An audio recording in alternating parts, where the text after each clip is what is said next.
नमस्कार, बुलेटिन में आप सभी का बहुत स्वागत है। आपके साथ मैं हूं नलिनी पांडे। सबसे पहले बड़ी खबर आपको बता दें कि कानपुर के बिदनू के समाधि पुलिया के पास तेज आंधी से मोबाइल टावर गिरने से एक बड़ा हादसा हो गया और मोबाइल टावर गिरने से एक अधेड़ की मौके पर ही जान चली गई, जबकि 2 लोग घायल हो गए हैं।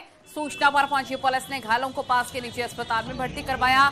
शहर में अचानक तेज आंधी और बारिश के दौरान ये बड़ा हादसा हुआ है।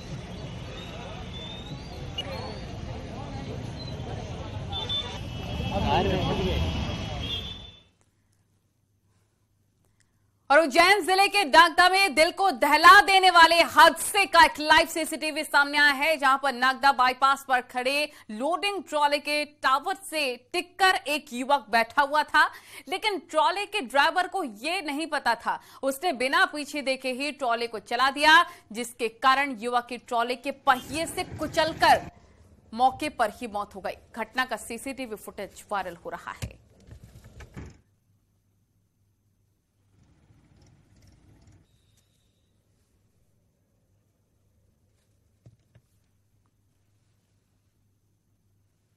और वहीं नोएडा के सेक्टर 58 बिशनपुरा में अज्ञात दबंगों ने खुलेआम दबंगई की, वो भी पीने से मना करने पर। दरअसल पीजी के सामने कुछ युवक पी रहे थे, जिसे मना करने पर उनका गुस्सा 7वीं आसान पर पहुंच गया और पीजी के केयरटेकर को जमकर पीट दिया। पीटने के बाद टेंपो में युवक को बिठाया और कुछ दूर ले जाकर फेंक दिया।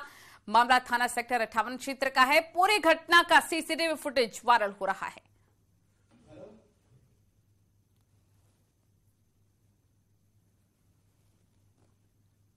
और माफिया अतीक अहमद के भाई पूर्व विधायक अशरफ को बरेली जेल से प्रयागराज लाने जाने से पहले डीएम प्रयागराज ने देर शाम नैनी सेंट्रल जेल पर छापा मारा। पुलिस के आला अधिकारियों के साथ लगातार छापेमार कार्रवाई की गई, जिसमें डीएम ने कई बैरकों में जाकर गहन जांच पड़ताल की और कैदियों से भी डीएम ने बातचीत की। डीएम ने जेल परिसर में लगे सीसीटीवी कैमरों को भी देखा।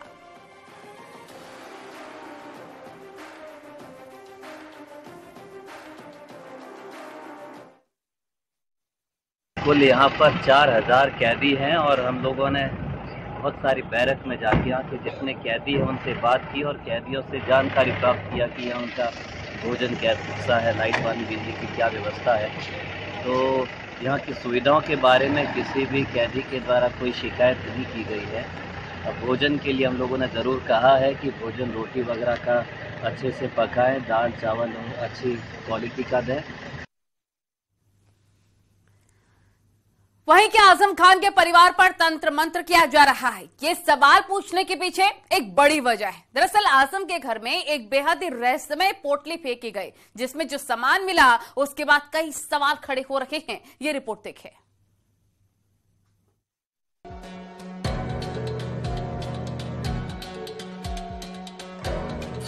क्या आजम खान के घर पर हो रहा है जादू टोना?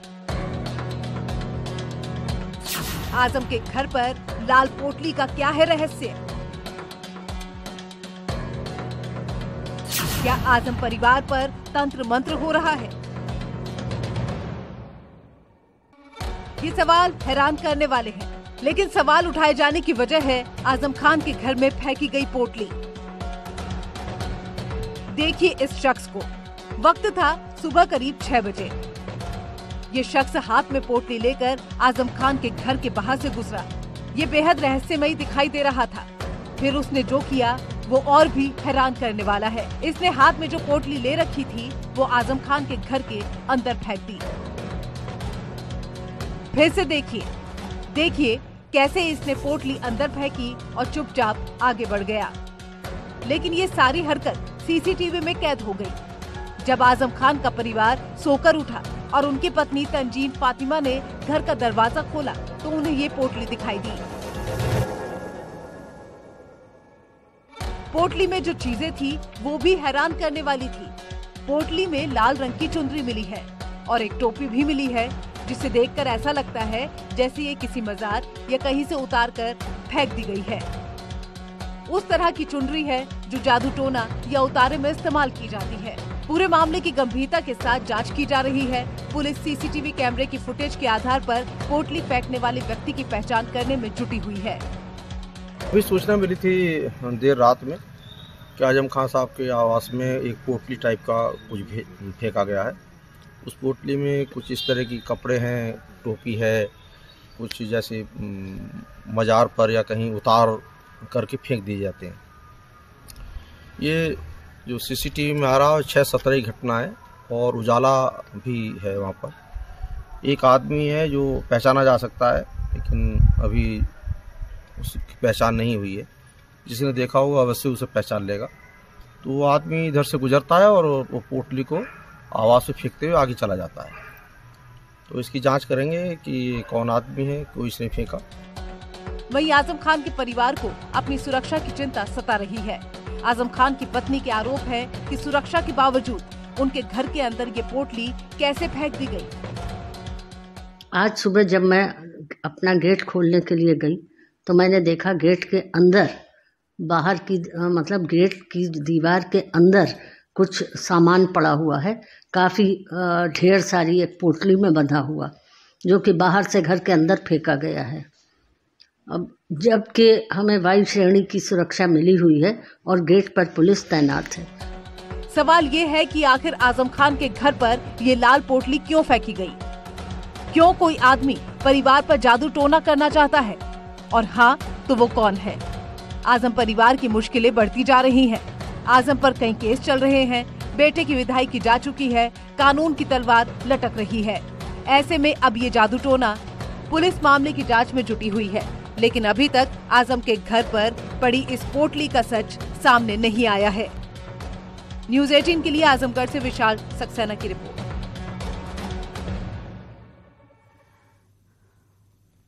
और वही देखिए, भोजपुरी अभिनेत्री आकांक्षा दुबे के सुसाइड के मामले में आकांक्षा की मां और परिजनों ने आज थाने का घेराव किया। आरोपी समर सिंह की गिरफ्तारी को लेकर घेराव किया गया। समर सिंह की अब तक गिरफ्तारी नहीं हो पाई है, जिसको लेकर परिजनों ने सारनाथ थाने का घेराव किया।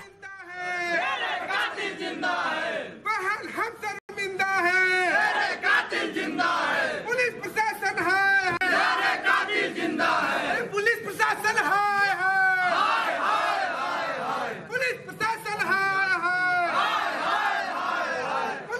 ये 3 तस्वीरें हम आपको दिखा रहे हैं जहां पर जबरदस्त नारेबाजी की गई है। आकांक्षा की मां को आप तस्वीरें में देख सकते हैं। इसके साथ ही जो तमाम परिजन हैं वो भी वहां पर मौजूद रहे, लेकिन हालांकि उनको आश्वासन देकर घर भिजवा दिया गया है। उनसे बैठकर बातचीत भी की गई और साथ ही ये कहना है पुलिस कर्मियों का कि जल्द ही लुकआउट नोटिस भी जारी किया जाएगा आरोपी के खिलाफ।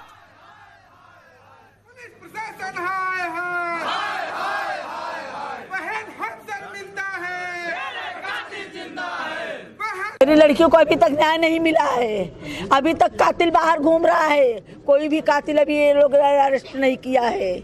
मेरे रनिया को आज 1 हफ्ता हो गया, अभी तक ये लोग कुछ कार्रवाई नहीं किए हैं। गिरफ्तारी अब तक 1 हफ्ता में तो हो जानी चाहिए, क्यों अभी तक गिरफ्तारी नहीं हुई? होटल मैनेजर भी मिला हुआ है इसमें, ये थाना भी बिक चुकी है। और संदीप सिंह को क्यों छोड़ा गया? 17 मिनट मेरी लड़की के रूम में था, उसको क्यों छोड़ा गया? और मेरी लड़की खुदकुशी नहीं करी है। उनके कमरे में होटल मैनेजर ने पहले से आरोपी बैठा के रखा था मेरी लड़की के। वो लाइव वीडियो देखो, उसमें आदमी है कि नहीं है? मेरी लड़की को झपट रहा है, झापड़ मारा है मेरी लड़की का, ऐसा मुंडी नीचे मोबाइल, आँख है कि फूट गई है कानून की। पुलिस प्रशासन तो भोजपुरी एक्ट्रेस आकांक्षा के खुदकुशी के मामले में सिंगर समर सिंह की तलाश लगातार तेज हो गई है और अब पुलिस उसके खिलाफ लुकआउट नोटिस जारी करने पर विचार कर रही है।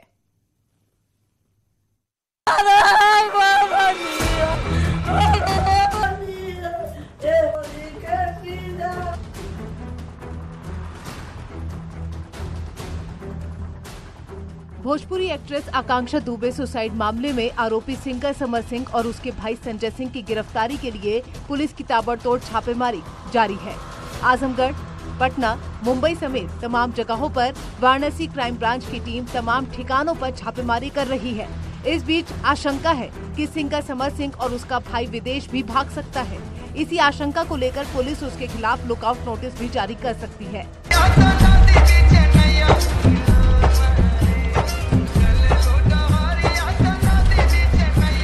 पुलिस की टीम लगातार समर सिंह की गिरफ्तारी का प्रयास कर रही है। उसके मोबाइल की आखिरी लोकेशन भी आजमगढ़ थी।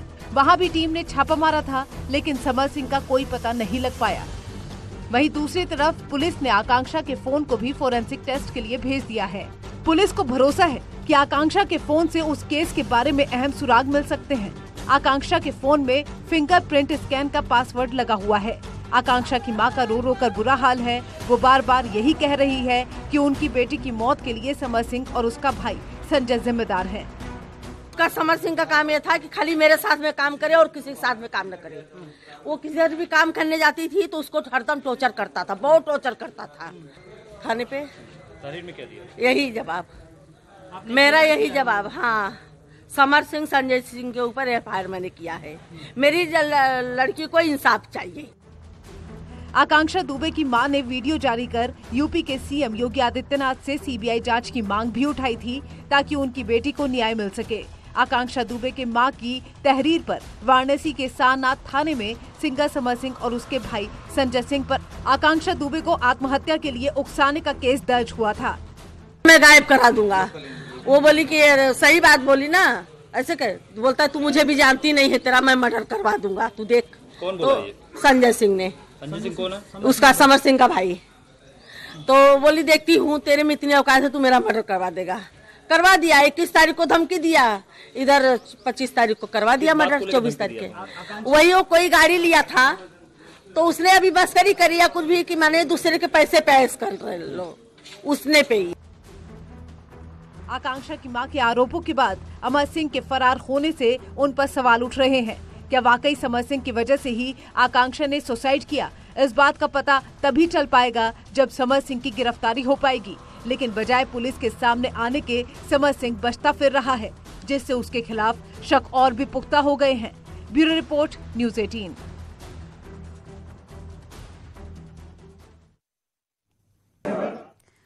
और वहीं उत्तर प्रदेश पुलिस भर्ती एवं प्रोन्नति बोर्ड के अध्यक्ष आर.के. विश्वकर्मा को राज्य सरकार ने कार्यवाहक डीजीपी बना दिया है। उन्होंने अपना कार्यभार भी संभाल लिया है। 2 माह बाद सेवानिवृत्त वाले आर.के. विश्वकर्मा साल 1988 बैच के आईपीएस अधिकारी हैं। भर्ती बोर्ड के अलावा उनके पास डीजीओडब्ल्यू के पद की जिम्मेदारी भी है। मूल रूप से जौनपुर के रहने वाले आर.के. विश्वकर्मा 2017 से पहले आईजी कानून व्यवस्था के पद की जिम्मेदारी भी उन्होंने संभाली। आईपीएस टीएस चौहान ने रिटायरमेंट के बाद आर.के. विश्वकर्मा को कार्यवाहक डीजीपी की जिम्मेदारी सौंपी और यूपी के नए कार्यवाहक डीजीपी आर.के. विश्वकर्मा ने चार्ज संभालने के बाद कहा कि माफिया के खिलाफ आगे भी इसी तरह से कड़ी कार्रवाई जारी रहेगी।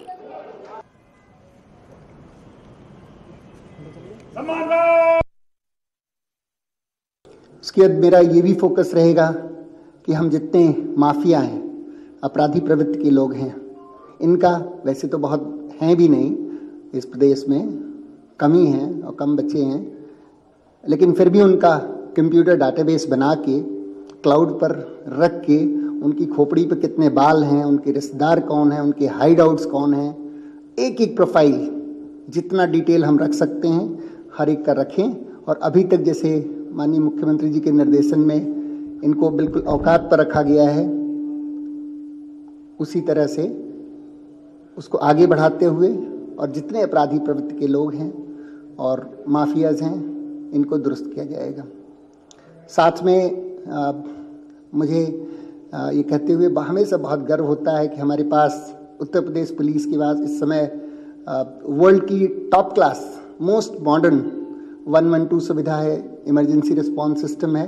और मेरा दुनिया में सबका, टोक्यो पुलिस का, न्यूयॉर्क पुलिस का, लॉस एंजलिस पुलिस का, इजरायली पुलिस का, सबका सारे सिस्टम्स देखे हुए हैं। और मैं इस दावे के साथ कहता हूं कि दुनिया का बेस्ट सिस्टम है, मोस्ट मॉडर्न सिस्टम है। इसी तरह हम लोग बहुत ही वर्ल्ड क्लास, ऑलमोस्ट समझ लीजिए एनवाईपीडी की तर्ज पर हम लोगों ने फोरेंसिक लैब्स बनाई हैं। और इस तरह से लास्ट कई वर्षों से माननीय मुख्यमंत्री जी जो हम पुलिस डिपार्टमेंट को धन उपलब्ध करवाते हैं, उससे हम लोग उत्तर प्रदेश पुलिस को world class most modern police बनाने की दिशा में जो काम कर रहे हैं, उसको हम और आगे बढ़ाएंगे। तो न्यूज़ 18 पर खबरों का सिलसिला लगातार जारी है, लेकिन यहां पर रुकना होगा एक छोटे से ब्रेक के लिए। आप देख रहे हैं न्यूज़ 18 उत्तर प्रदेश उत्तराखंड।